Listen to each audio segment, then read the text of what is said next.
ইরানের এক জ্যেষ্ঠ সামরিক কর্মকর্তা হরমুজ প্রণালীতে যুক্তরাষ্ট্রের হস্তক্ষেপের তীব্র বিরোধিতা করেছেন।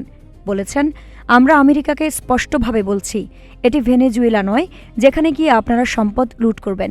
চলমান মধ্যপ্রাচ্য সংকটে এই কৌশলগত জলপথকে ঘিরে উত্তেজনা বেড়েছে, যা বৈশ্বিক জ্বালানি সরবরাহেও বড় প্রভাব ফেলছে। হরমুজ প্রণালী দিয়ে বিশ্বের উল্লেখযোগ্য অংশের তেল পরিবহন হয়, ফলে এখানকার অস্থিরতা আন্তর্জাতিক বাজারে প্রভাব ফেলে। খাতাম আল আম্বিয়া কেন্দ্রীয় সদর দপ্তরের পরিদর্শন বিষয়ক উপপ্রধান ব্রিগেডিয়ার জেনারেল মোহাম্মদ জাফর আসাদি বলেন, পারস্য উপসাগর ও হরমুজ প্রণালী ইরান ও এর প্রতিবেশী দেশগুলোর সঙ্গে সম্পর্কিত অঞ্চল। এখানে আমেরিকার কোনো মতামত দেওয়ার অধিকার নেই। জেনারেল আসাদি অভিযোগ করেন, শত্রুপক্ষ হরমুজ প্রণালীতে নিজেদের আধিপত্য চাপিয়ে দিতে চাইছে, তবে তা সফল হবে না।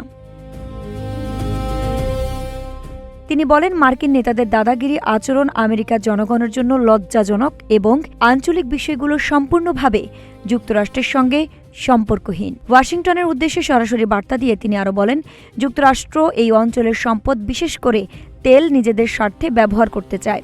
তিনি জোর দিয়ে বলেন, ইরান ও তার জনগণ এমন যে কোনো প্রচেষ্টার বিরুদ্ধে প্রতিরোধ গড়ে তুলবে। আইরিন হাসান, নাগরিক প্রতিদিন।